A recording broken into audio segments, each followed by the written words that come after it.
My name is Catherine Hilst, and I'm the IS-BAO Operations Manager. IBAC and the IS-BAO and IS-BAO programs are the leading providers of international safety standards for business aviation. We're excited to present today's safety webinar hosted by the IS-BAO Progressive Stage 3 members and presented by members of the NTSB discussing what the black box revealed in accident investigations. Before we get started, I've got a few housekeeping items to go over. All attendees are on mute. If you have any questions or comments during the presentation, please type them into the question box in your GoToWebinar control panel, and we will address those in the question and answer session after the presentation. I'll turn this over to the IS-BAO Program Director, Andrew Karras, to introduce today's topic and presenters. Thank you, Catherine. The IS-BAO Progressive Stage 3 membership is proud to present NTSB experts Sean Payne and Anthony Lamb, who will be sharing an inside look at the accident investigation process, featuring real-world case studies and practical insights from the field and the Black Box Lab. This session will explore how evidence is collected, analyzed, and translated into safety lessons that help prevent future accidents. I'd like to introduce our presenters. Sean Payne. He became the branch chief of the NTSB's Vehicle Recorder Division in 2022 after joining the NTSB in 2014 as a recorder specialist and mechanical engineer. He has served as group chairman on several high-profile investigations, including the sinking of the SS El Faro, the breakup of Virgin Atlantic's Spaceship Two, and a mid-air collision near DCA, and the MV Dolly Bridge contact in Baltimore, along with major rail accidents. He has contributed to nearly 1,000 investigations through NTSB laboratories. A licensed private pilot since 2003, he holds instrument and FAA light sport aircraft maintenance ratings, as well as a U.S. Coast Guard Merchant Mariner credential. He has owned and maintained multiple aircraft and is currently building an experimental aircraft. He holds a Bachelor's of Engineering in Mechanical Engineering from Stevens Institute of Technology. Anthony Lamb, he is an aviation accident analyst at the NTSB's Office of Aviation Safety, returning in 2024 after serving as an air safety investigative intern for the Eastern region in 2010. His interest in aviation safety began in 2009 after witnessing an aftermath of a fatal air accident shortly after earning his private pilot license in 2008. Between his internship and his return, he spent 13 years in Asia advancing aviation safety as an editor-in-chief of a bilingual general aviation magazine, and later as head of the Asian Business Aviation Association, advocating for stronger safety legislation and organizing regional safety summits. He earned his bachelor's degree at the University of California, Davis, and is an avid seaplane and gyroplane pilot. Thank you very much, Sean and Anthony, for joining us today. I'll turn this over to you. Sure. I'm going to start by thanking IBAC, Andrew Karras, and Catherine Hiltz for organizing this, along with Anthony Lamb, who, as we said, is in our aviation safety division now, but his true passion is organizing events such as this, so I thank him for helping get this together. My presentation today, I called it Preventable, What the Black Box Revealed. As in my intro bio, I've investigated close to 1,000 accidents through my laboratory work, and I'm here to share a little bit about that process. Let me see if I can just get my slides to change. A little bit of background about myself. I've always been in love with aviation. Started with model airplanes, like a lot of people did when they were kids. Got my private pilot's license in 2003, a mechanical engineering degree with not real certainty of what I want it to be when I grew up, so to speak. Began working for the U.S. Navy as flight test engineer for some naval aircraft test programs, and then eventually transitioned to doing flight recorder downloads for the U.S. Navy at the same activity. In 2013, I joined the NTSB lab as an engineer. A little bit more behind the scenes, I often get asked, how have you gotten this job as being the black box specialist? So an interesting story, I was working at the Navy lab. I was in an internship program where I could work across the different Navy labs, and I read an article in a Navy newspaper about an F-18 pilot that ejected off the coast of Japan. They ultimately determined that the cause of the accident was a broken cross-deck pendant or wire on the arresting gear on an aircraft carrier. and the pilot went in the water. Interestingly, F-18 black boxes float. This black box floated across the entire Pacific Ocean, was picked up by a surfer, and they wrote an article about this surfer who called the 1-800 number on the side of the black box and asked for the stated reward. This caused my own curiosity. It says, that sounds like an interesting job. Whoever processes that evidence at the Navy, I'm going to call the same phone number and try to figure out if I can get a job there as an engineer. And that's how I started doing black box work, essentially. So since then, it's been about 15 years or so in the data recovery industry, doing this specifically for aviation. And through that Navy work, I was introduced to the NTSB. So that's my story, how I became a black box specialist, but it varies for my team, who has a quite diverse background. A little bit about what I'm doing in aviation. I co-own a Christian Eagle. That's an aerobatic aircraft that I fly and do my best to operate safely when I get the time to fly. And what takes up more of my time outside of work is building a Vans RV-14 on the right. So I like to stay close into the industry, maybe too close where I get tired of so much aviation in my life.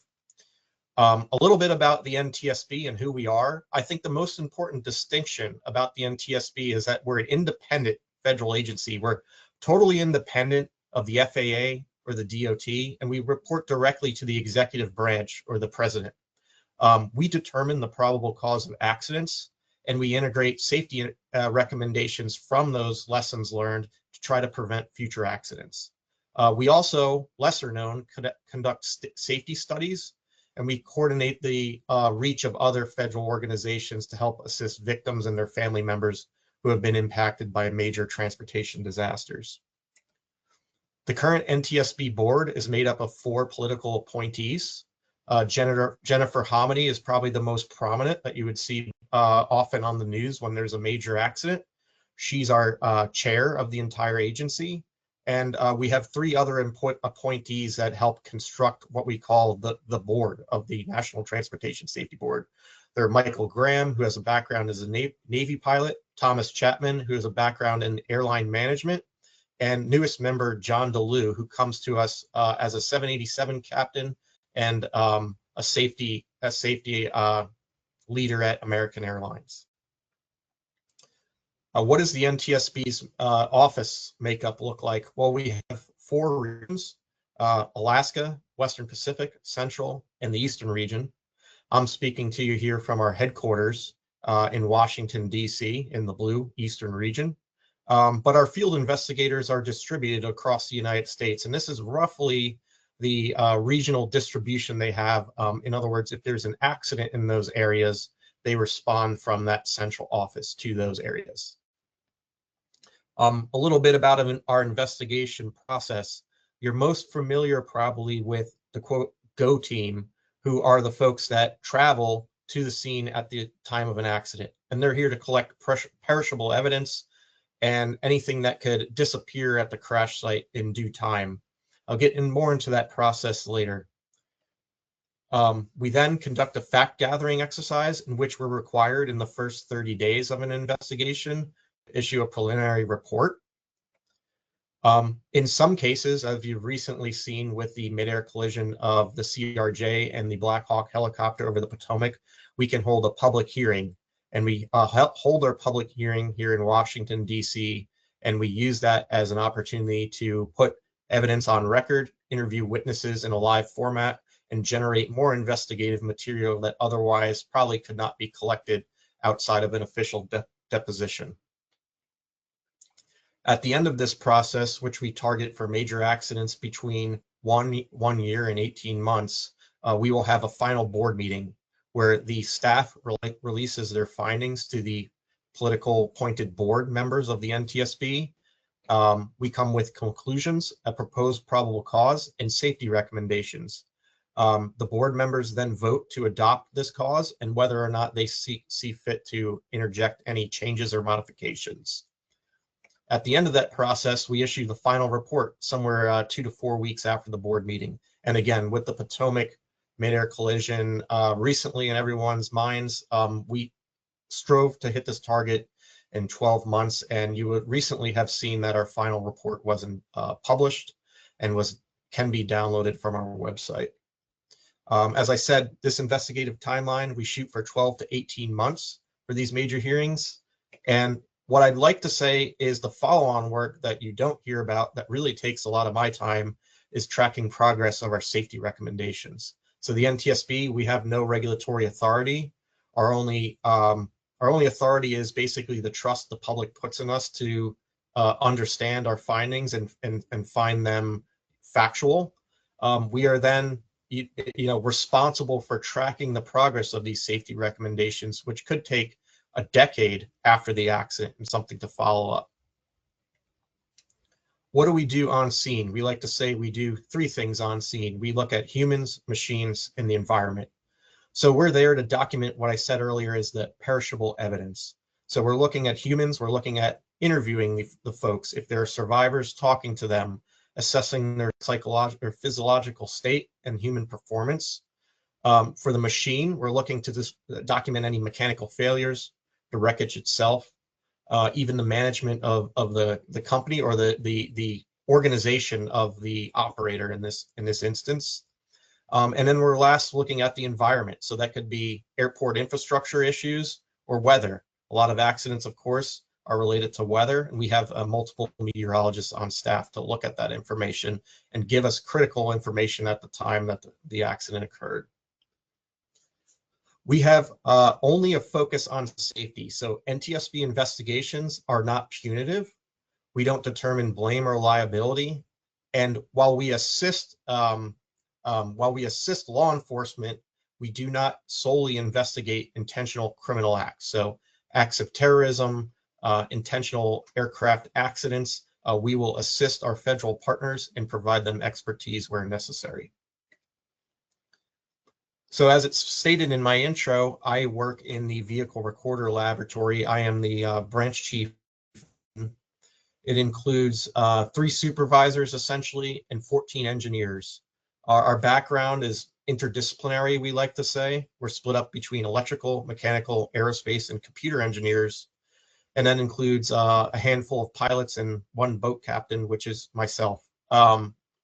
We support not only aviation investigations, but all the other modes of the NTSB. So that we're talking about aviation today, and while that makes up the majority of my work as a specialist in the laboratory, we can recover data from trains, boats, heavy vehicles, and even hazardous material releases. Anything that records data, my laboratory is responsible for repairing, downloading, and exploiting. This is a little inside view of what that laboratory looks like. On the left, you'll see what we call our golden chassis. So these are surrogate devices. We own every popular model of Western-built flight recorders that we essentially use for parts to repair other recorders from crashed aircraft, both in the United States and assisting other partners around the world. I like to say that's where we really earn our salary. We are all trained, regardless of our background, in microelectronics work. Everything in that laboratory is similar to what you would see in a clean room at a large electronic corporation. We're using the equipment to remove data chips from boards, evaluate microscopically electronics for damage, repair that damage so we can ultimately download it. This slide here covers a little behind the scenes of how you might imagine the CVR transcript is created. So the room on the right is where we convene what's called a CVR group, Cockpit Voice Recorder Group. All the parties to the investigation who are invited to attend for their technical expertise will sit around that table. At the center of the table will be myself or one of my team members will facilitate making the transcript exercise. So in other words, transcribing audio data into text that we can distribute both internally to the investigation and later to the public when the accident case is released. So those party members might be an airframe manufacturer, the FAA, an engine manufacturer, or an airline's pilot union. They are invited to participate in this process. And what's important there is in the United States, the NTSB is prohibited from releasing audio information directly from the CVR to the public. So that requires us to A, create this transcript, and then B, disseminate it to the parties and teams internally so that they can use it in our investigation. On the left there, you'll see kind of how we do the dirty work. So there's all different kinds of readout equipment, including a magnetic tape player that's a reel-to-reel audio player that's able to play back some of the older flight recorders. And once they were repaired in the room that you saw previous, we're downloading those there and then exploiting them. We're trying to understand every bit of sound and word that comes off of those devices. So our bread and butter is traditional flight recorders. So cockpit voice recorders, CVRs, or flight or FDRs. There should be a video playing there on the right of me disassembling a magnetic tape flight data recorder. These are all certified and required equipment, so they're all TSO'd. They meet standards for survivability. And when I look at an orange box coming through the door, because of these robust standards and TSOs, I can almost be assured that data would be captured on that device. They're crash and fire protected, and they contain an underwater attached locator beacon, which would help us find it in the event the recorder is underwater. I said in most operations in Part 121, they are required. A lot of Part 135 business jets, depending on their seats, and some Part 91 flights in the United States are required to have recorders. What we see even more than recorders, because not aircraft is required to have one in the United States, are alternate devices that might record data. So most commonly, you would look at it at an EFIS, so electronic flight instrumentation display, such as the G1000 in the bottom right of the photo there. But there are other types of devices that could record data similar to a black box. So if we have an agricultural spray plane, we'll download the automated agricultural equipment that helps dispense the product that could give us insight into the accident. Same thing, we'll see a GPS down at the bottom as well as an engine monitor. Small planes, as you know, they're not going to have a black box, but they might also have a rich data source. Of course, unlike the black boxes, these aren't required to survive an accident. So that's where my team really gets their experience in repairing these devices and exploiting them. Personal electronic devices. A lot of pilots right now are flying with iPads and even iPhones, or using some kind of, we call EFB, electronic flight bag, to help them navigate or make their processes more straightforward and simple. We can look at these devices if we believe that they can be helpful in an investigation. So beyond just the obvious of looking at ForeFlight or some kind of pilot-oriented application, we may use the phone to help us understand if the pilot was fatigued. If you think about it, your phone is basically attached to you, and looking at a general sense of when your phone was powered or communicating with a cellular network, we might be able to determine if a pilot was well rested or not. More interestingly, I think, in air tour accidents where we have some kind of charter operation giving a sightseeing flight, we will often look for passengers' phones who may be documenting via photograph or video on their phones. And in the past, it has given us very important information that we couldn't have garnered otherwise. Of course, as it goes with any conversation about phones, these are handled in the same way a cockpit voice recorder material would be. We're prohibited from releasing the contents to the public outside of a very specific report that handles with just material that's of interest to the investigation. And of course, we can have challenges getting into the phones themselves. We have no special secret sauce to get inside the phones.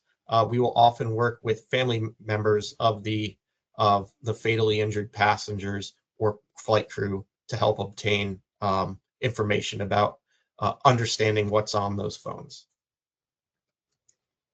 Relatively new within the past decade or so, required, not so much required, but installed cockpit image recorders. Obviously, we've seen these in the public transit space. Almost every bus you get on has some kind of recorder. Some operators are optionally including these in their products, and more specifically, Airbus helicopters have all been shipped from their factories in the last couple of years with a cockpit image recording device. These are not yet made to be crash survivable, though the standards exist. Obviously, this is extremely helpful from a crash investigator standpoint.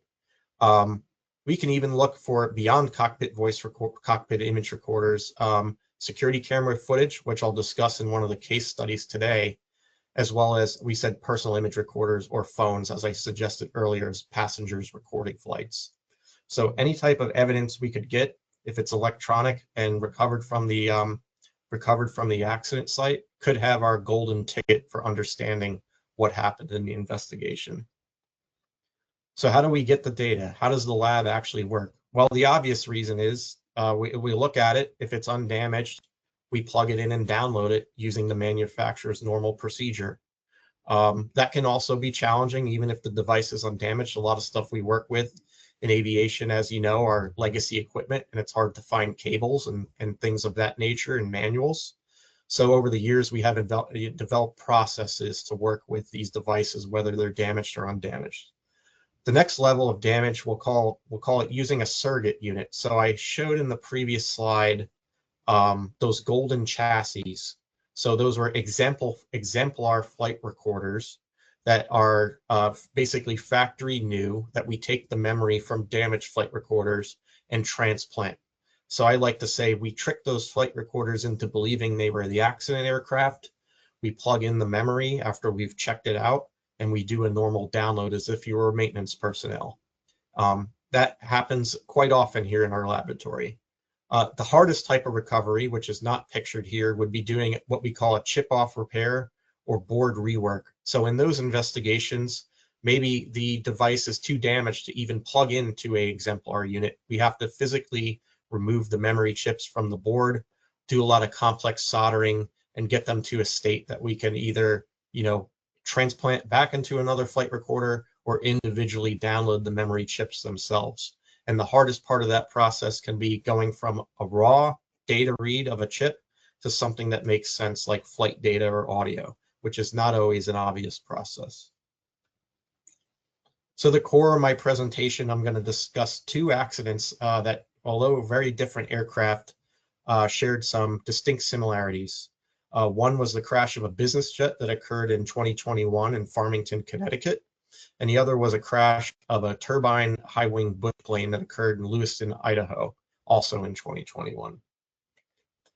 I'll start with the Cessna Citation accident in Farmington, Connecticut. It was a Part 91 repositioning flight. The business jet was owned by a private company and was operated with a hired crew. This particular flight was conducted for personal reasons. It contained the flight crew as well as two folks associated with the company who were in their 30s and vacationing. The accident was fatal to all four on the aircraft, the two crew and the two passengers. It seriously injured one person on the ground and additionally injured three other people on the ground near the impact site. The aircraft contained a CVR. This particular aircraft was required by operating rules in the United States to have a CVR, but it was not required to carry an FDR. Interestingly enough, this business jet was slated to be delivered to Europe, where they had a rule for a requirement for an FDR. And the company that purchased this aircraft took a delivery position for that aircraft that was slated for Europe. So we were lucky that it had a flight data recorder and that captured the accident. There were day VFR conditions, though the aircraft had filed an IFR flight plan congruent with most Part 91 business jet operations. The aircraft crashed shortly off takeoff from Robertson Field 4 Bravo 8 in the southern central Connecticut area. Here's a little animation I made on Google Earth to show you the terrain elevation. So the departure profile of the aircraft, it took off in that direction towards the arrival threshold of runway 20. You can see there's a change in elevation. And then ultimately I put a arrow indicating where that change of elevation is, and then down that road there to the left, there's a warehouse, which would ultimately be where the aircraft impacted. Spread around the news and obvious from the accident site, there were tire marks on the runway that matched the wheel width of the Cessna Citation business jet. Of course, I like to say here at the NTSB, the internet often arrives at the conclusion very quickly, but it's our job to prove it conclusively. We showed up on the accident site and we found 2 solid wheel streaks leading towards the end of the runway and dropping off of that terrain elevation. What was interesting here was that they were solid, as if a parking brake had been sent, and they weren't intermittent, as if it were an anti-skid system operating. So as I said, on scene, our folks are there to document that perishable evidence.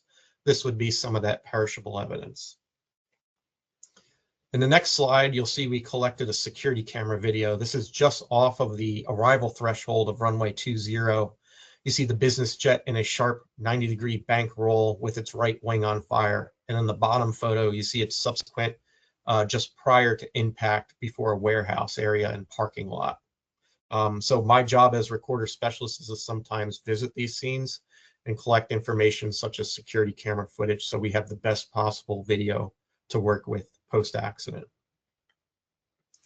The rest of our team, aircraft operations folks and people who are in tune with the mechanical operations of the aircraft, are also there documenting the wreckage.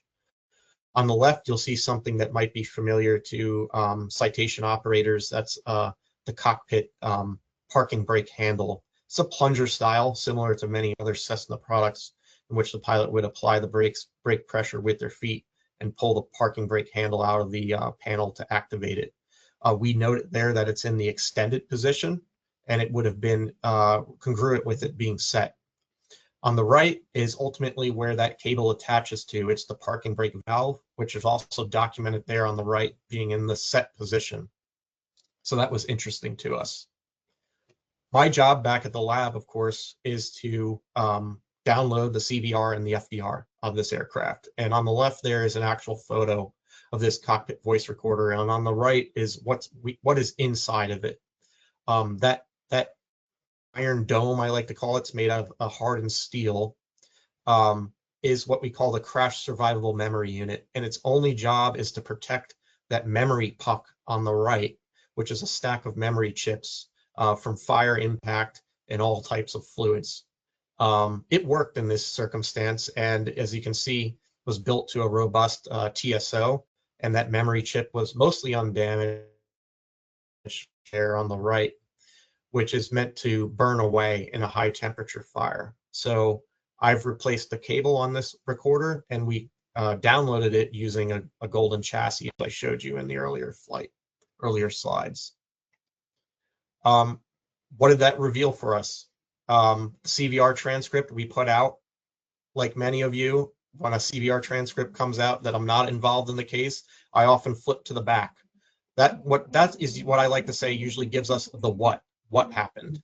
And in this investigation, we see pilot making their routine callouts, 80 knots, cross-check V1, rotate, and then a question of what's the matter, a sound of multiple thunks, and then an exclamation that the aircraft is not rotating, as well as some expletives.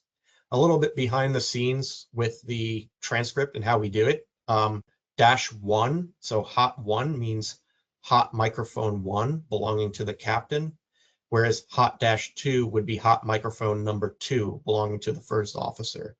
CAM represents cockpit area microphone.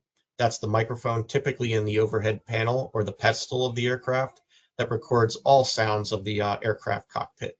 So that's the convention in which we write our NTSB transcripts, and that's a little bit about how to read them. Of course, the timing information of what has happened and been recorded appears as well. But as I said, the CVR usually gives us the what happened. But more interestingly, the CVR can also give us the why.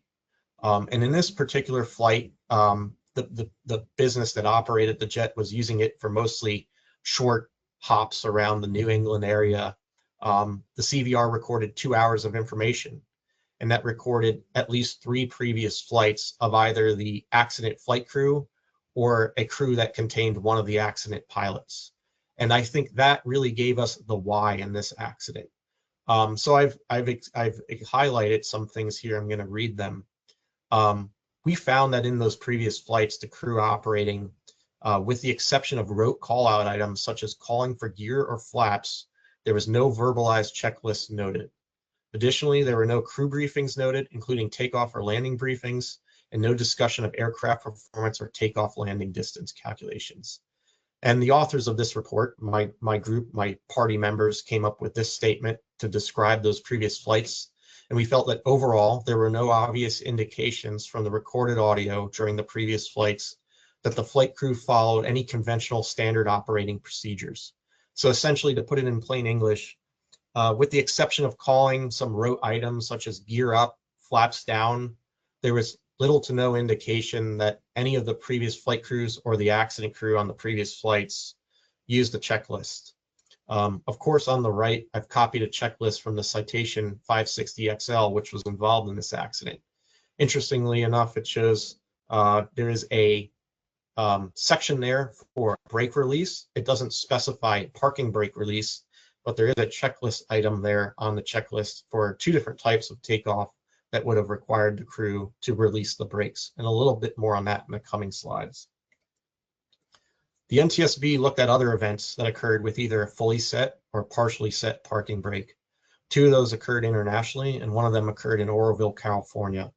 As you can see in the photo on the left, and as well as the operators on this call who might be familiar themselves, the parking brake knob plunger is on the bottom left of the cockpit instrument panel, and it's down by the left knee of the pilot, and it can be hard to see. This aircraft, as the operators may already know, does not have, or most models do not have a device that illuminates or alerts the crew if the parking brake is either partially or fully set. Also noted is that the control column there on the right would not interfere with the parking brake if it was set. So if the pilots did a flight control check, they wouldn't get an interference with the parking brake handle. I am very going to much oversimplify the work of our vehicle performance division, who is a division of engineers that takes the data that we give them from the flight recorder that we have downloaded and applies a bunch of mathematical concepts to tell us even more about the factual data could on paper. So I've oversimplified a diagram of their work, and if you're interested in that material, I can show you how to access their actual report at the end of this presentation. What they found was, of course, every aircraft has a center of gravity. The aircraft's center of gravity is typically over the wing. In this particular accident, with the parking brake set, we have what they called a retarding force or a braking force applying braking application between the wheel and the pavement of the aircraft. What also happens as you push up the throttle, that braking force is not enough to overcompensate for the thrust. So the aircraft is still able to accelerate somewhat normally in that manner. These 2 components of force relate in what we call a nose down force or a nose down pitching moment. So that pitching moment is pushing the aircraft's nose down as the aircraft accelerates with the brakes on. The last piece of the puzzle is the aircraft's elevator, which is not designed or powerful enough to overcome at flying speed this resultant force. So what that resulted in is the aircraft, the flight crew, able to accelerate down the runway to flying speed, reach flying speed and beyond VR in this case, and not be able to take off. If you recall from the terrain elevation I showed, at some point the runway essentially dropped away from them, at which point this retarding force was diminished to 0 and the plane could suddenly fly. And it's possible the aircraft would have flown away from the runway had it not impacted a telephone pole with its right wing. So as I said, we've collected some security video. We're able to see the aircraft accelerating down the runway with some potential smoke visible from the wheels, and of course the subsequent strike with the telephone pole and impact with the ground. So where are we preventing this? Why is the NTSB investigating this? What can we do? In this investigation, we issued 3 safety recommendations to the FAA. The first relates to that what we call crew alerting, and we asked the FAA to issue an airworthiness directive for the Cessna 560XL models to require that they meet parking brake indication requirements of the latest CFR that was available for business jets designed in the past decade. The FAA ultimately, this investigation recommendation is still open, in which the FAA can elect to require that, but so far the FAA has not done that. and required that Cessna Citation 560s receive some type of modification or an airworthiness directive to have some type of crew alerting available. The deeper issue we uncovered is what we call derivative models, or what I'll call type certificate grandfathering. So although this business jet was fairly new at the time of the accident, it was put on a type certificate of when the initial Cessna Citation 560 was type certified. And that means it was only meant to meet the requirements of that original type certification date, not the subsequent manufacture date of this aircraft.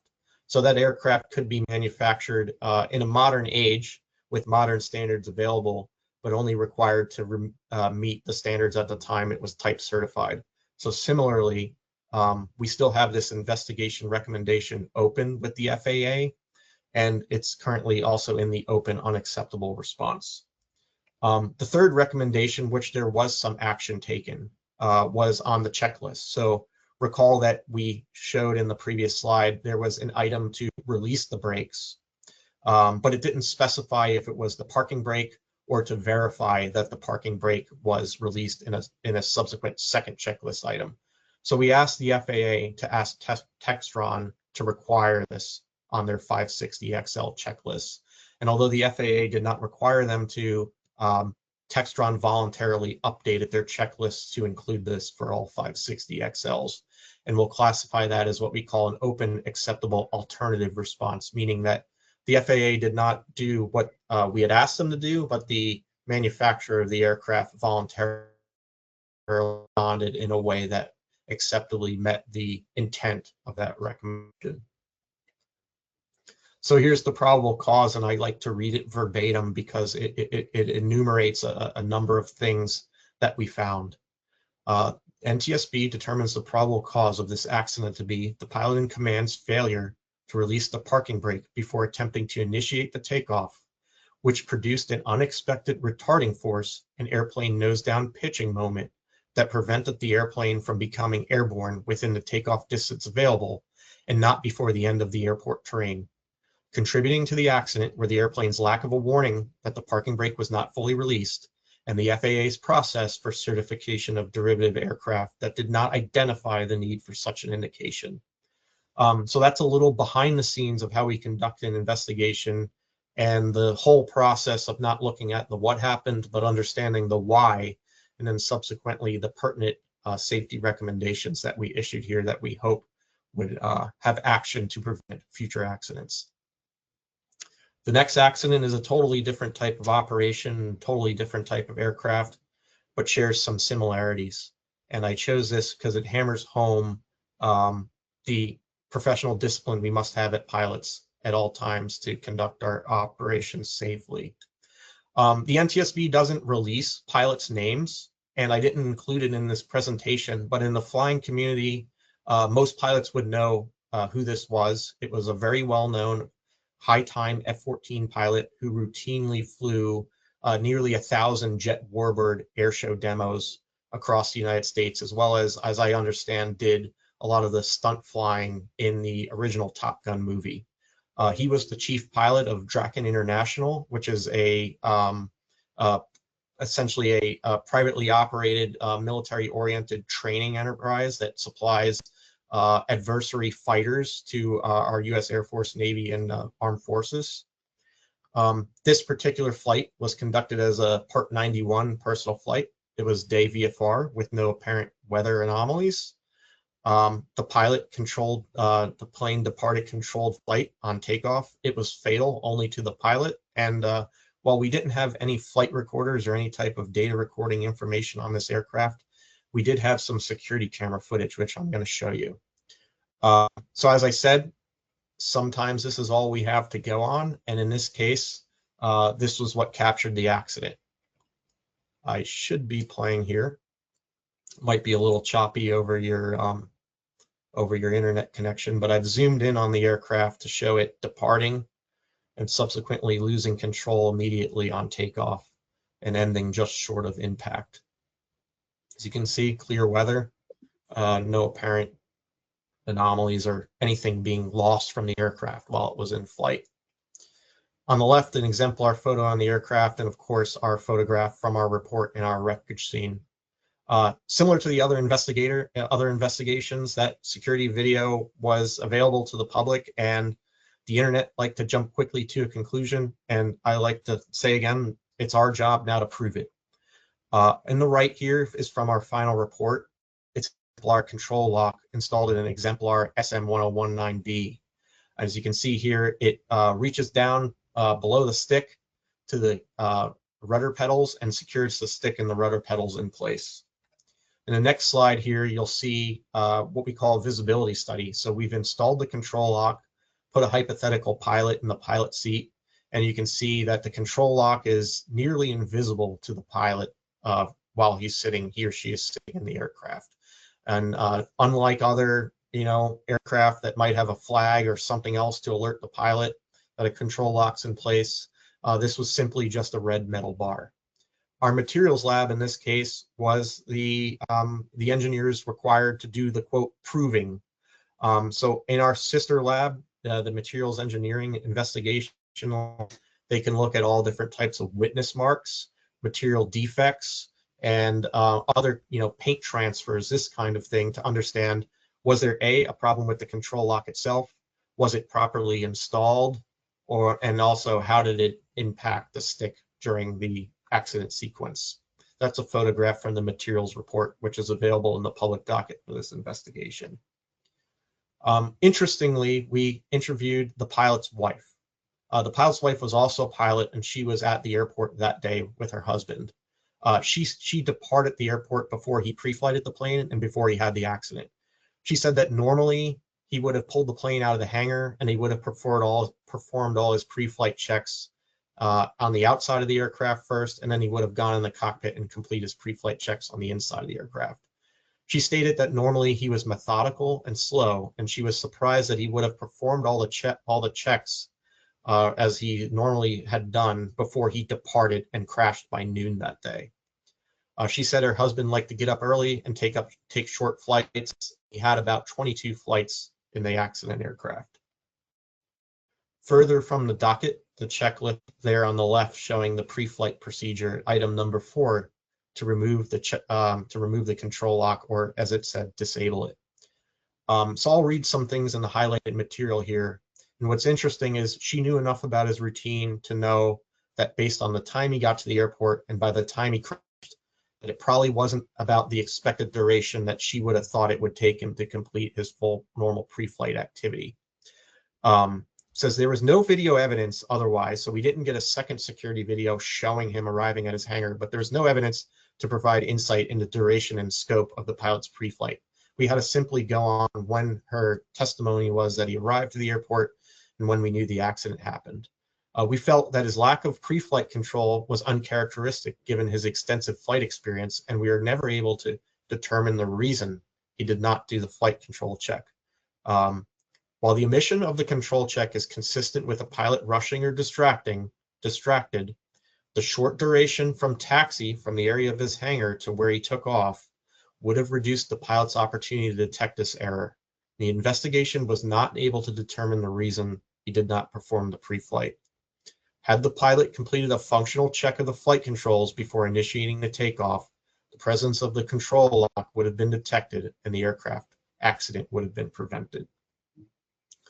Ultimately, we issued a pretty straightforward probable cause, which was the pilot's failure to perform an adequate pre-flight inspection and flight control check.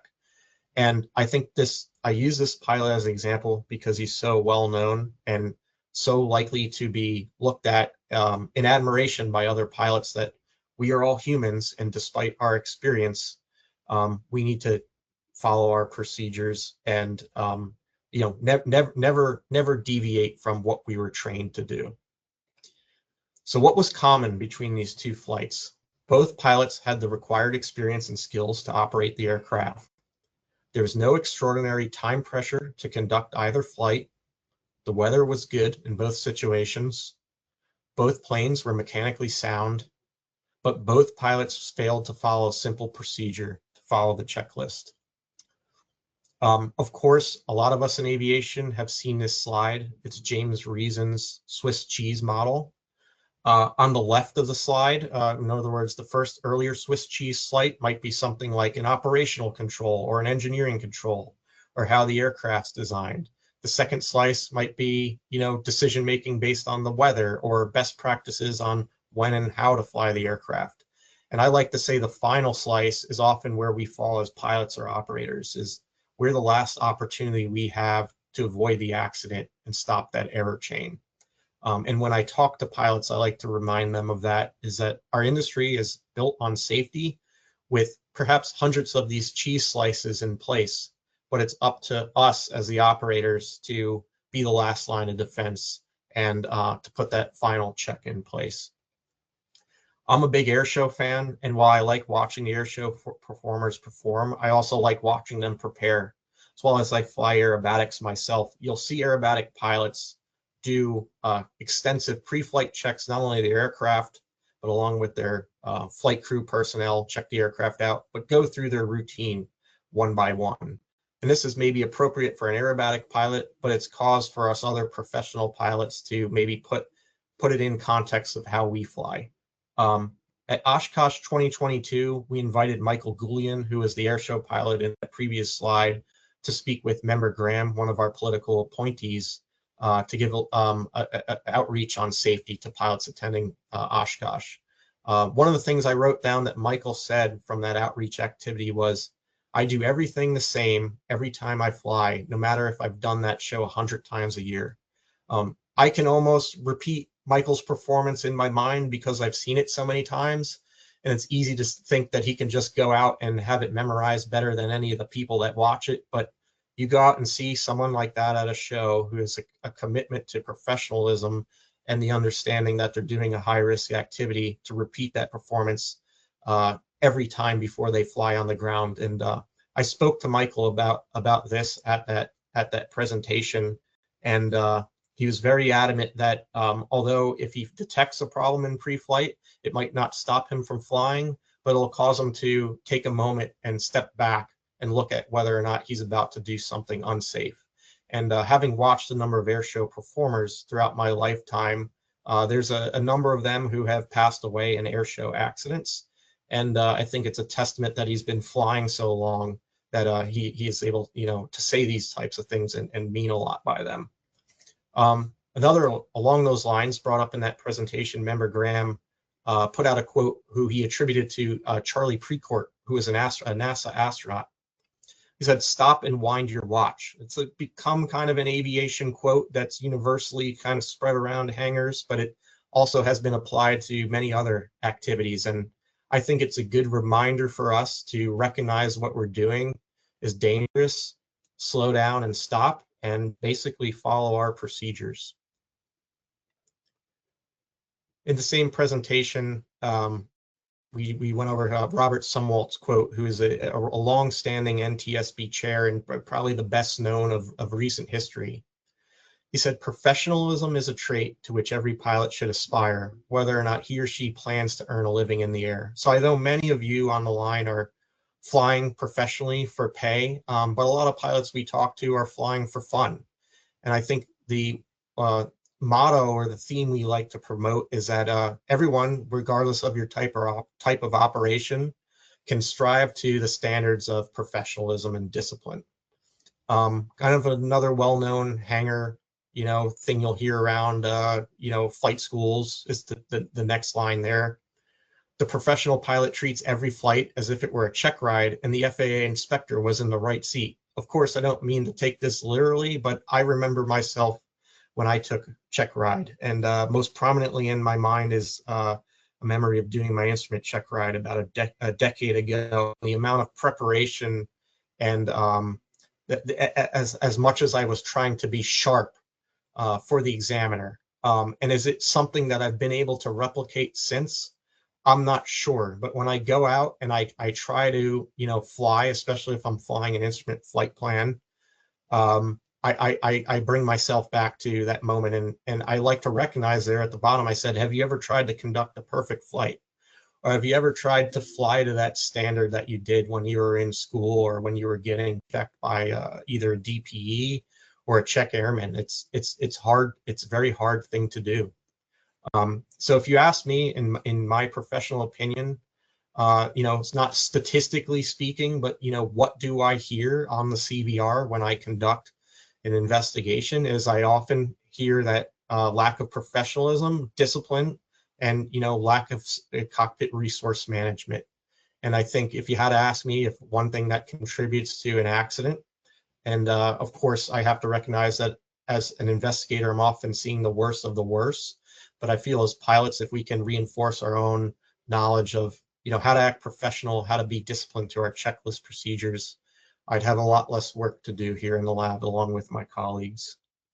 When I fly, I don't have an excuse to not use the checklist. I fly this Christian Eagle aerobatic biplane, and it's most well known in the EAA, experimental aircraft community, as being the most complete aircraft kit ever produced. So it was almost like they would ship the builders a toy store of parts that came in organized blister packs with nice branded Christian Eagle font and print on there. And one of the things they included was a sticker to put on your basically your instrument panel. And that gives me all my aerobatic entrance speeds on the left, entrance, and as well as your basic checklist procedures. Now, of course, this isn't a business jet. It's a lot more straightforward to operate, but I like to say I have no excuse for not doing the checklist when it's right there in front of my face. Back in 2022, I liked that theme so much from Oshkosh when I got all those quotes from Charlie Precourt, Mike Goulian, Robert Sumwalt. Our theme was fly like a pro, do the right thing, even when no one's watching. And I like that so much, I try to bring it to every presentation I do. And I'm even trying to convince Anthony that this year's Oshkosh should have a similar theme, though we might try to reword it. But that's the message I'd like to leave you all with. I think I'm a bit under my time, and I'm happy to take any questions or talk with anyone after I complete my slides here. So I'm going to go ahead and exit my slideshow mode. And if you want to connect with the NTSB, basically type NTSB into any computer and find our official account. Most easy to keep up with what we're doing on Twitter, I would say. That concludes my presentation. I'm going to stop sharing my screen and take questions from you guys.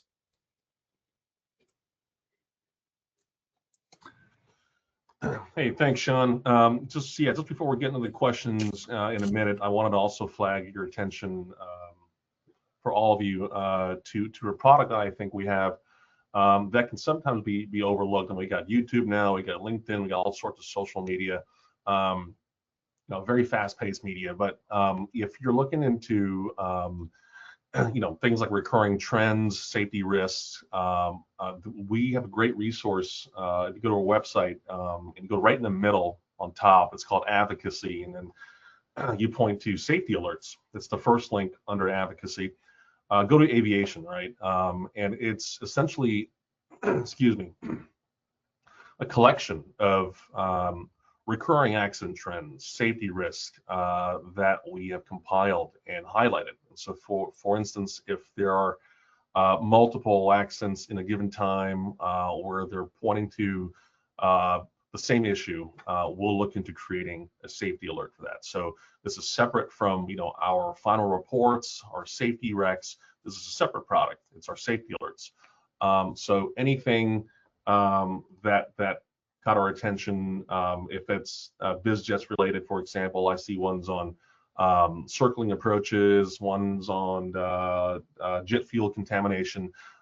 Those are all there. So I think it's a great resource to try and get ahead of some of these safety risks. Thanks, everybody. Questions? Hey, thank you, Sean. Thank you, Anthony. This was outstanding. I think a great learning opportunity and refresher for many in our community. This video will be recorded, so anybody in the audience wants to forward it on to colleagues or that wasn't able to attend, it will be available via the IBAC YouTube channel and on our website.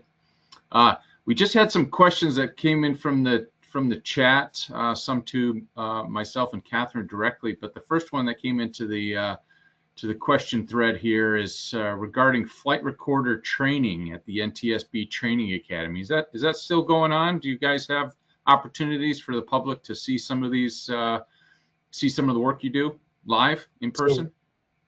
So, unfortunately, right now our training center is, we no longer have a physical training center, but I know there are some plans to start that back up. I can talk a little bit about historically how it's been available. Is that we have run what's called AS 101 or Aviation Safety Investigation 101. And it is a course we have offered in the past, and I'm sure that we can have Andrew alert his members when it's available perhaps in the future. But we accept applicants from all different types of operators all over the world. There's no US citizenship requirements, but it's has been a 2-week activity, and we look forward to perhaps bringing that back again. And I think Andrew will be one of the first people on the list to get that sent out to you guys, or get notified of that. Yeah, great. And I know you guys will be at Oshkosh and some of the other shows, you know, kind of around the industry. So I'm sure you're going to bring some of your equipment over there to show the public and things like that. So anyway, great. We did have another question that came in. What steps can operators take to proactively integrate with evolving developments across the air transportation network? I think that's a great one. With we hear changes in the news about FAA, you know, changes to their system. You guys got any thoughts on how some of the operators can integrate with those? I have an initial response. I might toss it over to Anthony, but I think keeping up with the change in the industry is always very difficult if you're siloed in your own community. And I can tell you how I do it is I don't have the time to absorb all the new changes, and I really rely on good conferences and, you know, ways to exchange ideas with other peers, kind of like this, although we're kind of safety oriented and just doing some case studies. But I know Anthony has encouraged folks and operators to meet and take part in programs where you share information. And I think getting some face time with people is the best way to determine, oh, what's your company doing to, you know, prevent this or comply with this. And a lot of people have good ideas, and good ideas tend to move pretty quickly. So I don't know, Anthony, if you want to add to that. Yeah, I think I would definitely echo Sean's comments on that. I mean, personally, I think the best resources are going to be your in-person conferences. I mean, these things are quick, and so they're going to be, you know, they tend to go by word of mouth. So your MBAAs, right? Your even, you know, A-base, you know, back then, you know, your Verticons and whatnot, right? So these kind of conferences, your safety stand downs, right, I think are also important. Your, you know, safety summits and things like that. So word of mouth, outreach. Speaking of that, yeah, we're in, you know, Oshkosh. We were there last year. We're going to be back again this year for the entire week. And so if you happen to meet the States and you happen to you know, be a GA enthusiast, definitely come by. I think that's where a lot of the information trading and exchange of dialogue happens. Yeah, if I could, I had from the IBAC IS-BAO perspective is that operators need to be encouraged to report safety events. Those are the ones, the safety reports that funnel up through the system that get to associations that meet at ICAO or to countries. Those reports are what put the situation on the docket so that it can be advocated for possible changes to the system. So if you don't report, if you don't file those ASAPs or use a SIAS or use any other reporting system, it's not heard. So from the IBAC perspective, we encourage safety reporting through various mechanisms there. So that's great, Sean, great, Anthony. We had another hand raised, Catherine. I'm not sure if we're going to be able to bring them up on microphone, but did you have any other questions that came in? Yeah, there is one. How can business aviation operators proactively contribute to or collaborate with NTSB-led research and safety initiatives? So we don't have a specific way to interface individually with operators, but we have connected folks with programs for flight data monitoring, SMS resources, stuff like that. We have a safety statistics division. Anthony pointed you to the website and kind of a way to access that. But a lot of the, I think, more pertinent and interesting things might be in those statistics and, discussing that information. So Anthony, I don't know if you had anything to add there, more up your alley, I think. Yeah, I think from my point of view, I would say be as detailed as possible. If and when you get into an incident report submission or an accident report submission, where you're working on filling out our 6120 form, that's our accident reporting form. Of course, we get dozens of these per day, and their completeness can vary from 2 sentences to 10 paragraphs, right? So the more information you can voluntarily provide us, I think the higher the chance we can work with you on improving those issues. Okay. No, thank you.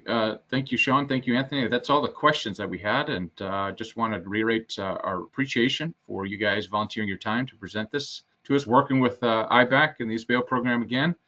It's wonderful to see you all. And we're going to have this recorded once we get it all completed.